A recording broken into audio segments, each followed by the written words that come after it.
My guest for Concert Night with the Dayton Philharmonic is someone who is very familiar to our Dayton audiences, our concertmaster Jessica Hung. You just heard her performing Vivaldi's four violin concertos, known together as the Four Seasons. And we're going to talk about that and all kinds of other stuff. Jessica, you've been an interview guest on the program in the past, but welcome. It's wonderful to have you with us again. Yeah, thank you so much for having me, Neil.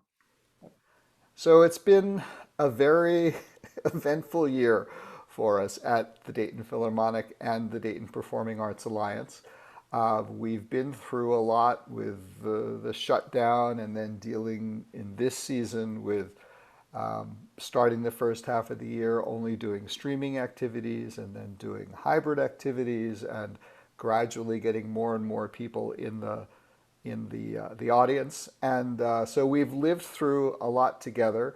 But I haven't had many chances to talk with musicians just one on one about their reaction to everything that's happened and what we've been through. So, if you don't mind, rather than give you the question I often start with, which is, how'd you do during COVID? Um, what's your reaction been to everything we've been through over these last 14, 15 months? Yeah, well, it's been kind of a whirlwind, for everybody. And I think, in retrospect, from this point, I think the organization has made a lot of good calls as far as what to do with the limited information that we had at certain points in time. I remember initially we just thought it was maybe going to be an 8-week thing where we had to cancel some concerts for a while, and then we were trying to reschedule everything for the summer, and then that didn't pan out either. But what happened instead, what sort of ended up filling that void, while I know it's not the same type or frequency of work that the musicians are used to, it did allow for some creative things to happen. So we started out with our summer streaming series, and got some chamber music performances recorded that wouldn't have happened otherwise, or they had been programs that musicians had been doing in schools for a number of years, and they finally kind of got an up close and personal video treatment. And that was our first foray into streaming. And then kind of, getting the whole orchestra back involved in the fall. That was our next attempt to kind of jump into this world of video production, which, by the way, I don't know if our listeners know, but Neal is really at the forefront of all of our video and audio editing and all of those capabilities. I'm strictly functioning as an amateur video and audio engineer, but Well, he has really stepped up in that way. So I guess, to make a long story short, with just all of the shifting that we've had to do during the season, and then finally getting to having a limited number of people again in the audience, it really has forced us to take on these different roles. And I think it will ultimately influence us in kind of a deeper way going forward, as far as what we've now added to our arsenal of things that we can offer our audiences, whether it's live or online, or that hybrid of both. I think you're right. There's been a lot of bad things which have happened to us as a result of the pandemic. That goes without saying. Though I should also say that we within the orchestra and within the Alliance organization, I think we've been very lucky in that to the extent that we have been touched or that our loved ones have been touched by the actual disease, it's been very small. And while it's disrupted our lives a great deal, we've come out pretty much okay so far. So knock wood that it stays that way. But I think if there is any sort of a silver lining to this, I think it is that we now have a different take, or maybe a broader vision of how we get art to people. Because before the pandemic, we basically thought exclusively about the in-theater performances. Mhm. And yes, nearly all of the orchestra's concerts were being recorded for radio broadcast. And thank goodness, because if that wasn't the case, we would not have this vast archive of past concerts that we've been mining for the concert night show. But now, obviously, we think of our performances as not just a live performance, but also something to be video recorded, which we almost never did at all before. Though, ballets would be recorded, sometimes with a handheld camera or just a camera on a tripod for the archival purposes of, saving what the steps are. So when the ballet's revived, you have a video reference. But I think it has forced us to think about new ways of connecting with our audience. And at a time when more and more people, and especially younger people, are used to getting their entertainment and getting their culture and getting their music, not just in live situations, but a lot of the time on screens and devices, I think it's a good thing that we're at least in the shallow end of the screens and devices pool now. And as bad as this has been, I think we've learned some really good things, for sure. Mhm. Yeah. And also, have done some very good performances. It's been a challenge because it is so very different performing just for cameras. Mhm. And it's Right. different performing when you're spaced out from your colleagues. Everything sounds and feels a little bit different. But when I look back and listen back to the performances that we've done this year, I think there's a lot there that we can be proud of. But I think we'll all be anxious to get back to the old setup and lots of people in the hall for sure. Right. Yes. Yeah. I know I've talked about before, but the setup was the most challenging thing for the musicians to get used to in a way, but we did deal with it well. But for the string players, especially, not for me, not being with my stand partner of so many years, and I can still hear him, but not having him right there next to me as a support, that was certainly different. And I think maybe there's a strange analogy in there of the forced distance and the forced independence kind of causing us to listen a little bit harder, and to really think, okay, we've got to stay with Neal, we've got to listen to each other like chamber music, except that it's this kind of odd sort of chamber music, that's very sonically distinct. So again, that was a challenge that at least forced us to perform in different ways, even literally facing different directions than we had before.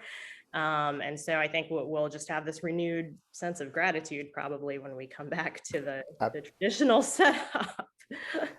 Absolutely. I remember last summer in June watching a panel discussion as part of the League of American Orchestras conference, which of course was all online last year, and it was a panel about acoustics and about the new acoustical world of spread out orchestras. And Mhm. one of the things they said, which really I think is incredibly important for string players, is just how quickly sound dissipates over distance.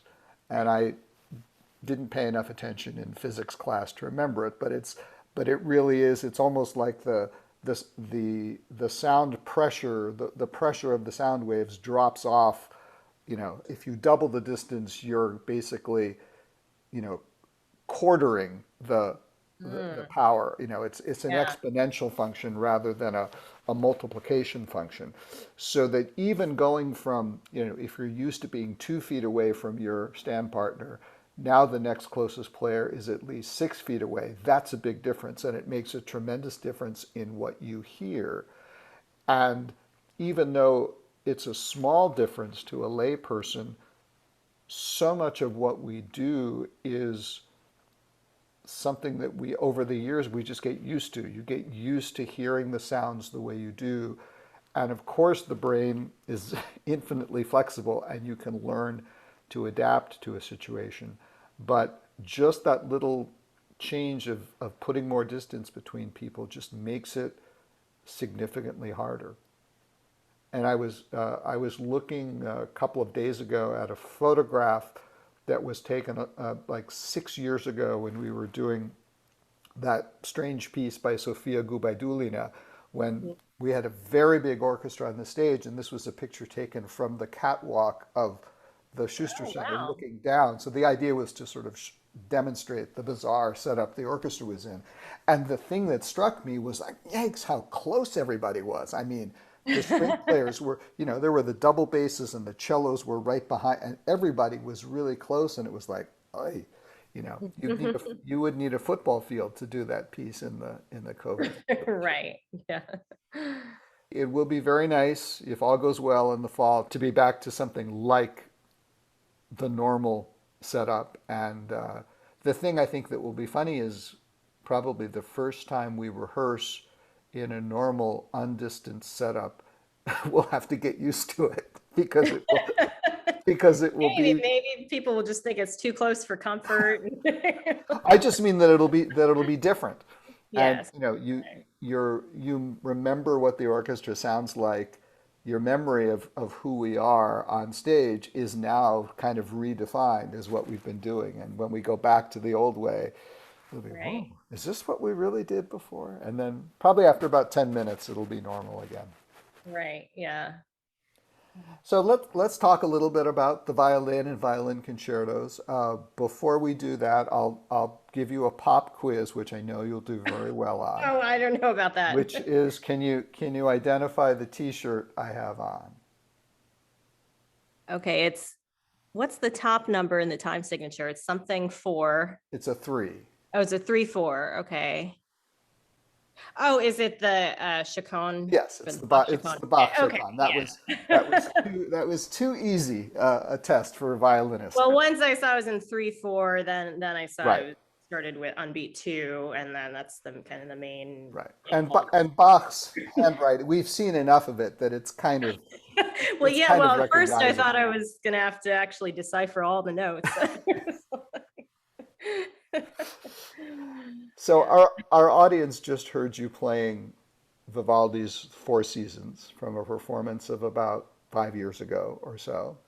And over the years that you've been with us as concertmaster, you've appeared as a soloist many, many times. You've played all kinds of pieces. You've played Mendelssohn, which was rebroadcast just a few weeks ago. You've played Sean Newcomb's new concerto. You've played Prokofiev. You've played Bruch. You've played Vivaldi. You've played the Bach double on like 12 hours notice. So, and obviously, many of these are concertos you've grown up playing over the years. But can you tell our audience a little bit about, how how is it different to play the Four Seasons than it is to play a Beethoven concerto or the Florence Price concerto, which you played earlier this season? How do the stylistic differences from one piece to another inform the way you approach the piece or the way you learn a piece?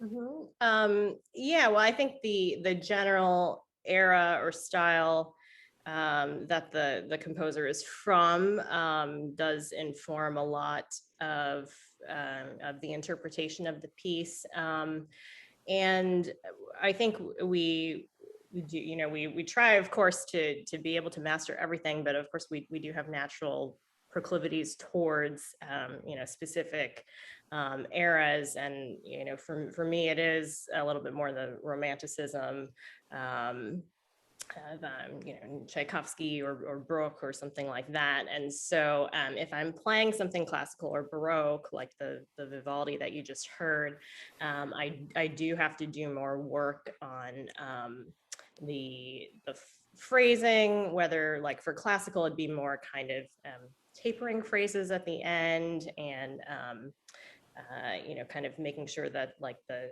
sound isn't too harsh or something. For Baroque, it's kind of interesting because there is some of that kind of refined classicism, but there's actually kind of more um, like aggression to the stroke sometimes. So I guess in general, if it's Vivaldi, Beethoven, Mozart, or something like that, then I do have to kind of pay attention more stylistically to making sure that those note lengths and kind of the shapes of the phrase are kind of sounding natural. And it's difficult because we live in the modern era, and I've never actually played with the Baroque bow, and so I kind of have to go with just what sounds right under my ear, kind of sounds both tasteful and is kind of taking advantage of like our modern bow and our modern strings.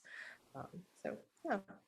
Yeah, I think you're right when, to a certain extent, when a modern player today plays a Baroque concerto or any Baroque music, it's almost like stepping into a musical minefield to a certain extent, because one of the very first Bach violin recording I ever heard was of the Bach double violin concerto, and it was David and Igor Oistrakh playing. Right. Yeah. And you've probably heard the same recording, but it was a very different approach to the music than, and that was probably a recording from the 50s, Right. 1950s. Right. And in the late 1950s, our audience members probably know this, but in the late 1950s, 1960s, and certainly in the 1970s, there was the whole historically informed practice movement which came about, where people were saying, we're really playing these pieces wrong. We're playing them like they're Brahms or Tchaikovsky, and we should really strive to play them the way they would have been played in their own time. Mhm. And so there was this kind of split in the performance practice, where some people wanted to continue the way they had been, some people wanted to do it this new but old way.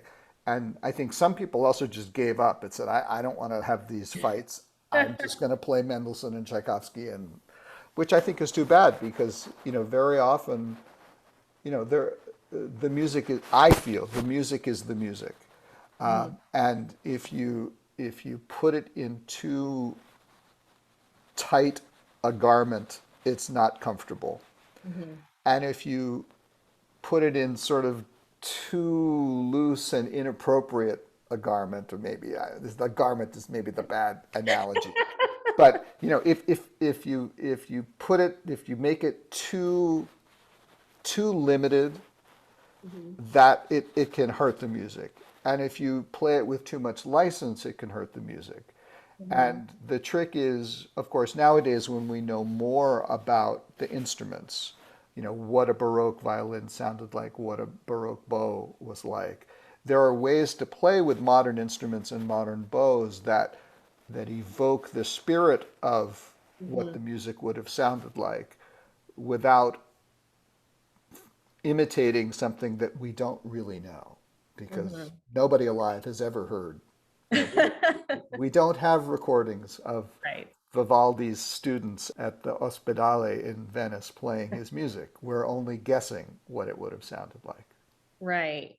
Yeah, I like the analogy. Actually, I agree with that philosophy a lot. Is that just with using the ears that we have today, because that's ultimately that is what we know for sure. Yeah, trying to get something to capture the spirit or the essence and to sound tasteful, and yet yeah, still kind of taking advantage of the modern instrument that we do have. So yeah, well, I guess it's an old instrument, but the strings and all of that. So And I think also the people who were playing Baroque music in the middle of the 20th century, the 40s, the 50s, the 60s, with that more sort of romantic approach to it, I think they looked at the music of Bach and Vivaldi and Handel and those people almost like a sort of artifact in a museum, Hmm. and tended to play it in a way that was just about the notes, Hmm. and with a belief that this isn't really dramatic music in the same way that romantic music is. But, it was very dramatic music. It was just very Right. dramatic music for a different time. And the Four Seasons is a perfect example because, you know, uh, it's about very much more than the notes. It's about birds, and it's about insects, and it's about hailstorms and thunderstorms. And it's all about using the tools of music to project images and to project a drama. And so, an approach to the Four Seasons that's very sort of controlled and prim and proper and all about making beautiful, authentically sounding sounds, that's not really what the piece is about. It's about riling people up and making them see and experience all these images. And one of Yes. the things I liked about your approach is that, it had that sense of drama and, going back and forth and being illustrative in the way that Vivaldi wanted the music to. So it wasn't just music, it was a journey, but it was a journey that you were going on through a string orchestra and a solo violin and a harpsichord.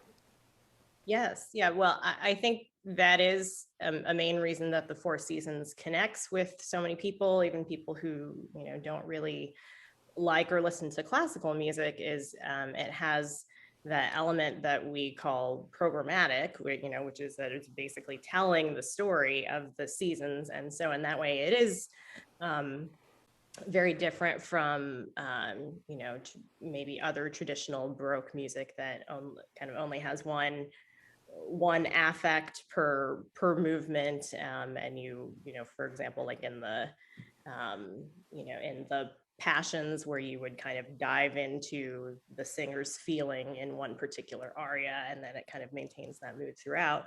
But Vivaldi's Four Seasons is very different because there's literally something different happening in each line. And I still have a document that you sent me, actually, that has all the poetry of it. But it was very helpful for me to kind of go through the part in the score and make sure, at each spot, that I knew if, what was going on, whether it was the hunt or the rain or the storms, or and that does affect how you're playing technically, even if it just, maybe you just give a little bit more emphasis to starting a certain note, like the way that you're articulating it or something. I mean, that really does uh, come through in some way, I think, if you're thinking of those images at the forefront, actually, and trying to marry it to the music. Sure. I mean, you think of something like something as iconic and well known as the slow movement of the Winter Concerto, where you as the soloist just have this beautiful long melody to Mhm. play, and the violins of the orchestra have these pizzicato patterns that they're Right. playing, which is in and of itself a little bit of a surprise because there isn't a lot of pizzicato in general in the Baroque style. Um, and it's all very pretty, and I think there are many people who hear that music and they think, oh, how wonderful, it's so relaxing, it's so it's on every one of those CDs of the 100 most relaxing pieces of classical music. um, but when you look at the poetry that goes along with the music, and it's about sitting inside while the rain is falling, well Right. then it's obvious why it's pizzicato, because that's the raindrops that you hear falling on the roof. And maybe the violas are playing those long notes that almost never move because the person is sitting at the window looking Mhm. outside, and you hear the rain, and you're having the feeling of relaxation and beauty, which is what you're doing, but you're also just sitting there. That's what the Right. viola is doing. It's really incredibly imaginative music, and we I think we sometimes think of the old dead composers as you know, like Mozart on the wrapper of the little Mozart chocolates.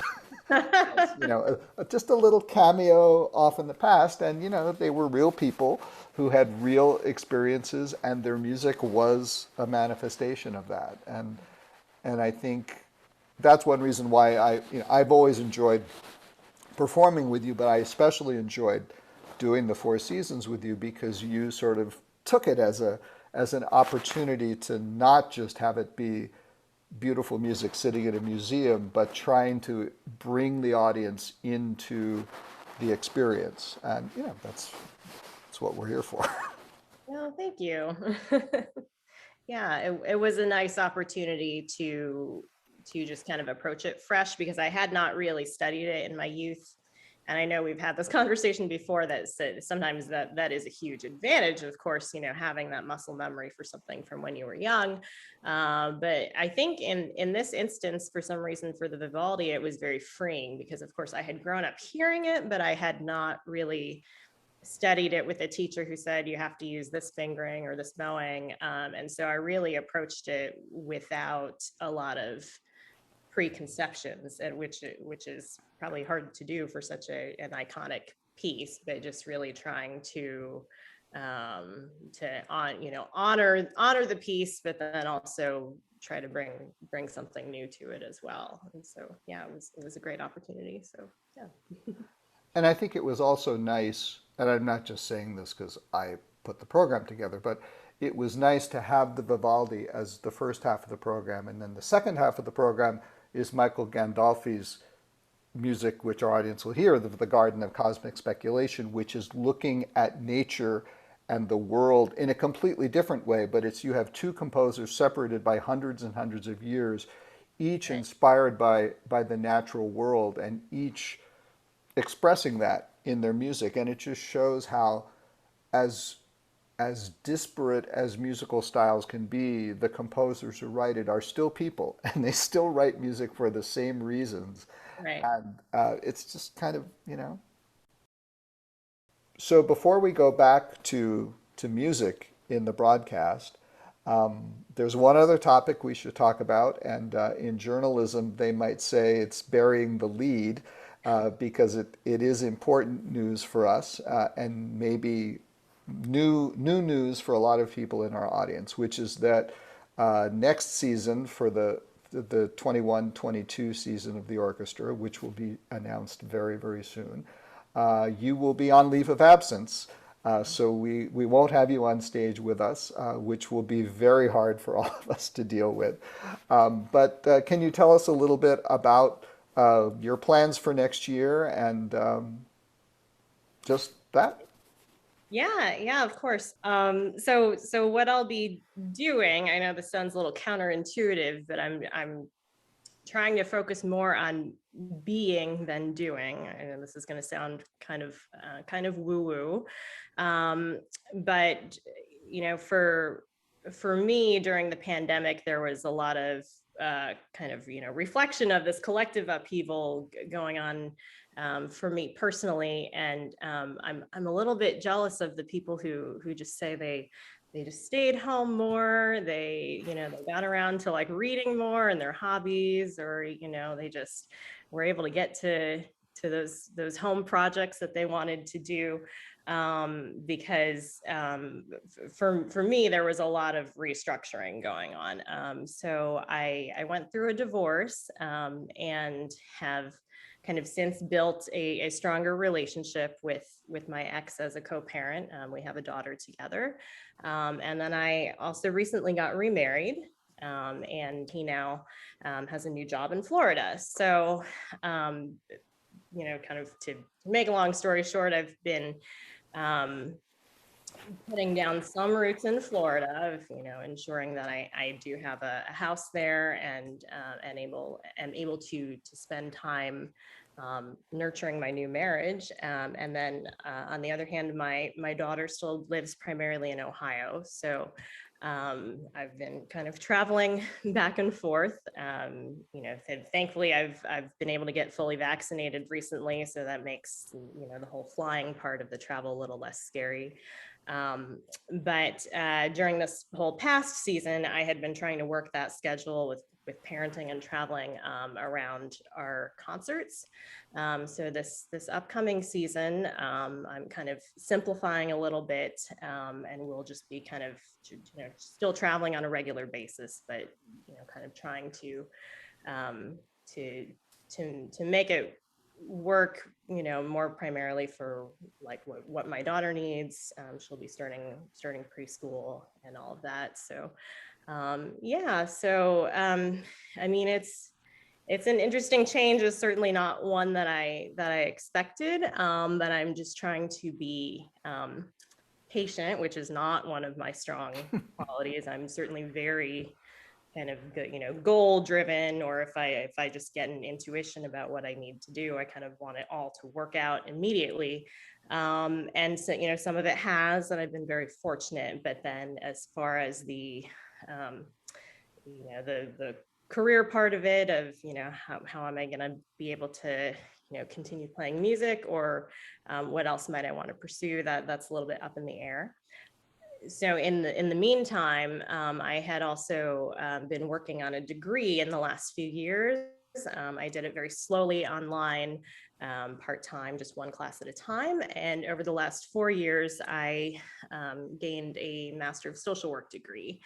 And this kind of stemmed from my interest in psychology and mental health, and wanting to be able to be licensed to do counseling with people.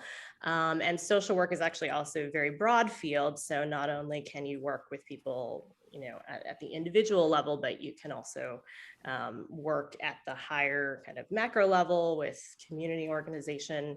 I certainly know that I'll kind of be in nonprofits for the rest of my life. I mean, certainly all orchestras are nonprofit organizations. We really are here to serve the community, and not to make any money, but certainly just to try to break even, and continue doing what we love, and what brings inspiration to people, and education, and all of those things that improve our world. And so I know for sure that I'll continue working in that capacity in some degree for the rest of my life.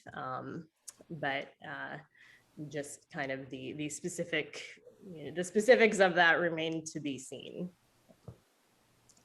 Well, over the years that I've been working in this funny business we have, this may not be something that audience members know, but it's pretty routine from time to time for a given musician to take a leave of absence for one reason or another.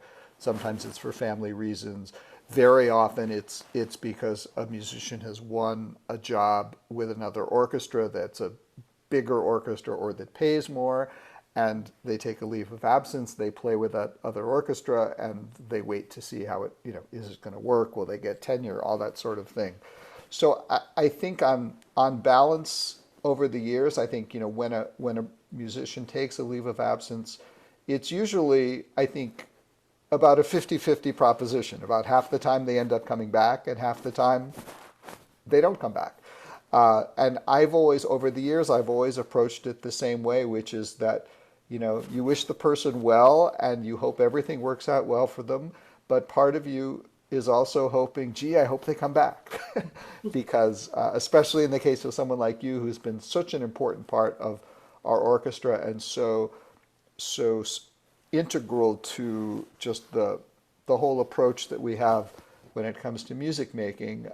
I think I'm sure everyone in the audience agrees with me that we wish the best for you, but we also want you to be with us. So, it'll be an adventure for all of us. I know, and we have to remember all of the time, I think, that the performers who we see on stage are not just people performing for us. They're people who have their own lives, and the time that they give us on stage is really a gift to the audience. and we hope that you have a great year during your leave, and that everything works out wonderfully, and that everybody stays happy and everything's good. And I'm sure one way or another our paths will keep connecting. And of course, even if you're not playing on stage with us, you'll be able to hear us on the radio and online, and you will always be a part of this institution. And I thank you for everything you've done so far, and wish you great luck next year. And we'll, as with everything, cross our fingers and hope for the best. Thank you so much, Neil. One thing that I think will be really beneficial and that I'm very happy, for is the opportunities for my colleagues to step up, and especially our associate concertmaster Aurelian Oprea. And he always does a fantastic job leading and soloing. And I really am very, very happy for him to have some more opportunities to shine. And that, I do hope that is something that kind of in a way works out for the best for this coming year, to give those opportunities to people who are very deserving from within the orchestra. Yeah, you're right. Aurelian is a wonderful violinist, and has always done a great job as concertmaster for the performances that you haven't played. But as you and I both know Aurelian well enough to know that he will love being the boss for a whole Yes. year. And one of the things that's interesting is when you have a different concertmaster, especially for a prolonged period of time, as opposed to just swapping out for a week or two. A violin section plays differently with a different concertmaster, and that doesn't make sense. How could that possibly be? But it really is true that the personality of the person sitting in that chair eventually affects the whole personality and approach of the section. So to a certain extent, it'll be a different first violin section, which means in a way it'll be a different orchestra, and it'll just be interesting to see how that happens, because again, it's people on stage. It's not a big instrument made up of lots of other instruments. And over the years that I've been doing this, the thing that is, obviously the music making is the most fun, but the thing that's intellectually most interesting to me is the interpersonal relationships, and the way things happen without anything being said, and Mhm. how a conductor's mood on the podium from day to day can affect the sound. I'm not talking about myself, but just can affect the sound of the orchestra, and how a different person in a key different chair can completely change, often for a good way, the Mhm. balance of a section. And it's just really interesting when you get a large number of very talented people on stage playing together, just the way the individual personalities interact and how that comes out in the music Mhm. without anybody saying anything. Right. Yeah. And that is something that in the concertmaster position that you do tend to give a lot of conscious thought to sometimes, as far as uh, your own leadership style, and mine tends to be very, I guess the polite word for it is kinesthetic, where I am very active. There's a Right. lot of movement going on that I think probably does, even from my back, I think conveys to the rest of the section the way I'm interpreting something. And you just kind of have to have that balance between it's obviously not a solo. You're playing with the exact same part as all the other violins, but kind of still having kind of a prominent voice as far as what the sound is going to be like, what the phrasing is going to be like, and of course, conveying, what you see coming from the podium as far as, when to stop and start and all of those things. That is something where you're kind of trying to lead without actually sticking out of the top, and certainly that does really affect the entire section. And because Aurelian does it very differently than I do, and just kind of trying to bring that awareness to the section of what place you're in the bow, and kind of how something is going to go. That's all kind of it is a very like organic, unspoken process. And sometimes it's more successful than others, how quickly the information gets transmitted. And of course, sometimes you do actually can convey information verbally, but yeah, it's just all part of the living organism of the orchestra. So it'll be very interesting to see what happens, and I really look forward to hearing and watching the concerts. Well, and we'll also at some point have to have a conversation about ways in which your studies and your work in psychology and in social work, how it informs your approach to being a concertmaster and vice versa. Because I'm sure it must be something that's always interested you, or else you wouldn't have gone through all of this work over the years. But it is, leadership is very much about psychology and about mastering the social interactions, and Right. how do you inspire highly motivated and highly talented and highly individualistic people to do this thing that requires all of that. It requires their talent, it requires their individualism, but it also requires a kind of collective consciousness that Right. in many ways goes against what all of their strengths are all about.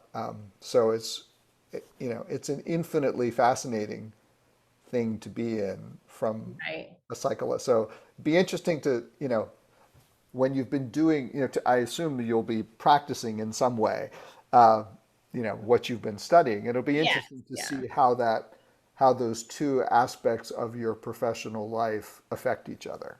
Right. I agree a lot with what you said, that it's the organization it's not just this entity, but it is people. So, yeah. Well, Jessica, thank you so much for the beautiful Vivaldi and all the other great concertos that our radio audience has been hearing you play from the archives over these past 14 months. You're obviously a much valued and much loved member of the ensemble and very much a part of our family. So thanks for everything you have brought to us, and good luck for the future. Thank you so much, Neal.